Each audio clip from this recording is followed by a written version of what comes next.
Welcome back to your Longevity Recipes channels. Today's recipe is super versatile. If you're a vegan, a vegetarian, or even a meat lover, this could be a great recipe for you. I'm Dr. Joanette. I'm an ER doctor for more than 30 years and also a Blue Zone native. Many of my recipes on this channel come from my Blue Zone heritage, and I've adapted them to give them a modern, updated flavor and vibe. So let's get cooking and make these stuffed portobello mushroom steaks.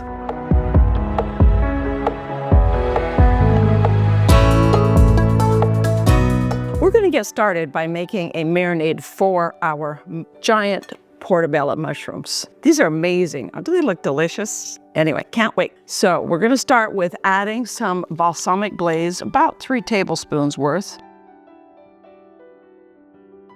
If you don't have balsamic glaze, a good quality aged balsamic vinegar. I love the glaze because it's got, actually this is a good quality aged balsamic vinegar. It has about 25 years of barrel aged vinegar, and the result is it's very much like a glaze. But if you don't have that, then you can use a glaze as well. To that, we're adding a couple of tablespoons of soy sauce, actually about 3 tablespoons here. This will be a concentrated marinade, a tablespoon of Worcestershire sauce,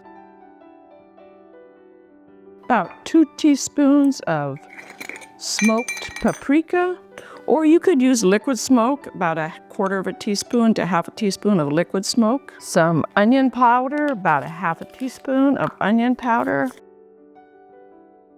1/2 teaspoon of garlic powder. I will just do it this way. That's a little bit more than 1/2 teaspoon. A little bit of salt, about 1/4 teaspoon. Some ground, because remember your soy sauce does have salt in it as well. Some ground cracked pepper, about 1/4 teaspoon. And we're gonna mix that all up, and we're gonna use this to kind of marinate the mushrooms. We aren't gonna really be letting them soak in it, we're just coating them with it. Mushrooms are kind of like a sponge, so when you clean them, what you wanna do is brush them off with a little vegetable brush. You don't wanna put them in water because they're gonna soak up all that water just like a sponge, because you don't want them all soaked, the water all soaked into them. What you want is you want your marinade to soak into them. So I just give them a nice generous paint of our marinade here. And I leave the gills in. Some people will remove the gills to give you a little more room for stuffing, but I leave the gills in. So why are mushrooms a great, healthy longevity food? Probably the biggest reason that they're great for healthy longevity is they are very high in fiber. They provide a lot of fiber to your entree. And as you probably have heard, if you've been listening to me, fiber is key for slowing down your digestion of your carbohydrates. Today's recipe does have some carbohydrates in it. We are adding quinoa to it. So that fiber hits your gut and forms almost like a little barrier or barricade for what's coming next, the quinoa or the carbohydrates. And that slows down the absorption of them, thereby controlling how rapidly they get into your system and how rapidly they spike your blood sugar. So mushrooms are a great, what I call fiber first recipe. Good recipes to help control blood sugar are fiber first and protein first recipes.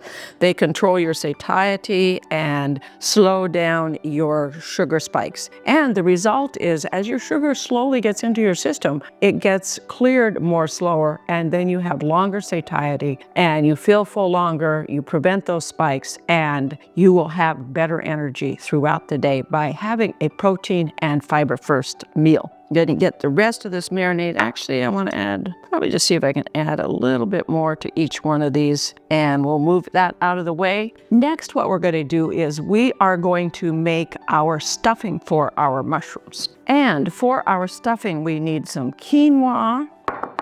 I cooked that quinoa ahead of time and chilled it overnight in the fridge, because when you chill a carbohydrate overnight, what it does is it converts some of the starches in it to what's called resistant starches, and that overall lowers the amount of carbohydrates that your body will convert into sugar. In addition to that, we are going to be sauteing up some onions with some red peppers, and let's go ahead and get those sauteing. And add some olive oil to our pan, and once that olive oil is shimmering, nice and hot, want to always use extra virgin olive oil when you're using olive oil. If you're going to have really high temperatures, then I would use avocado oil, which is another healthy oil. It has a higher smoke point than your olive oil. We're not going to be having that high of a temperature. Our olive oil isn't going to be reaching the smoke point, so that is not a problem. That oil looks pretty hot. We're going to add our 3/4 of a cup of onions and 3/4 of a cup of diced red peppers. And we're going to saute that up until they're just starting to get tender and the onions are getting translucent, probably about 3 minutes. The onions are looking good, so I am going to add them here to my mixing bowl. To our mixing bowl, we are going to add our quinoa. I've got about 1.5 cups of cooked quinoa here. I like to cook my quinoa in broth. If you're vegetarian or vegan, cook it in vegetable broth. And to that, we are adding some spinach. I started with about 2 cups of baby spinach and wilted it in the microwave. You could just throw it in the frying pan after you saute up the onions and peppers, but either way works great. You want to wilt it before you add it to this. And to that, we're going to add some cheeses, 1/2 cup of grated sharp cheddar cheese. If you prefer a different cheese, you can. If you're vegan, then go ahead and use a vegan cheese. 1/4 cup of Parmesan cheese, and some full fat, about 1/2 cup, actually I think it's about 1/4 cup of 1/4 cup of full fat sour cream, 1/4 cup of mayonnaise, and 2 tablespoons of cream cheese.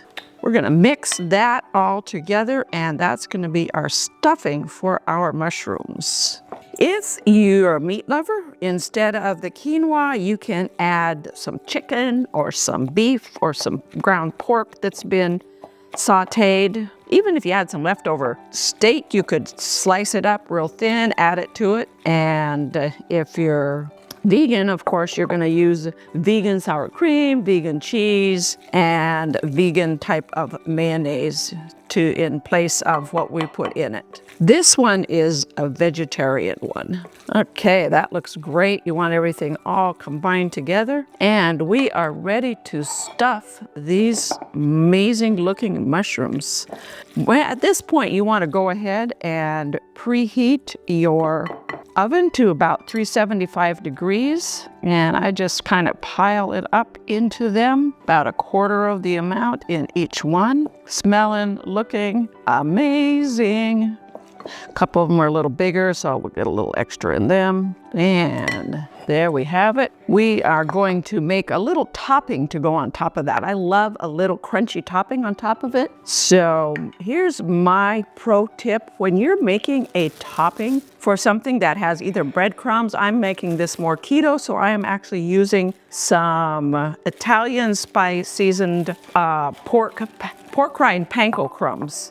But if you're using Italian seasoning breadcrumbs because you're vegan or vegetarian, to that, put it in a bag and add your butter to it, and then shake it up real good to coat your breadcrumbs with all your melted butter. That was about 2 tablespoons of melted butter. If you need more, if it looks like it's still a little on the dry side, you can add a little more. Just mix it around really good. And then I like to add a little Parmesan to it. It adds a little extra flavor and a little extra deliciousness to your breadcrumbs. And get that out of the way.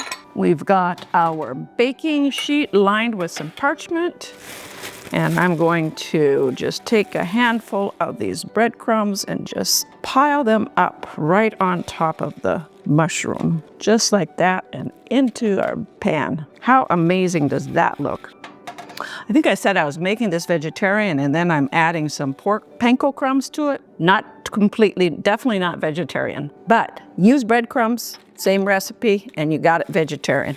We got you covered however you want to make it. And you're going to bake it probably about 20-30 minutes. What you want is you want it to get some of that extra. I want to get a little more on here. I got a little extra on that one, so I'm going to put a little more on there. Get that all covered. Sometimes it's hard to judge how much you're going to need for each one, but it's all delicious. Get this out of the way and it'll be ready to go right into our oven. So you want to bake it for probably about 30 minutes. You could check it at 20 minutes. You could see what you want is you want that mushroom to be nice and soft, and you also want your breadcrumbs to be nice and a golden brown. Our mushrooms are perfectly browned and baked, so let's go ahead and give them a trial.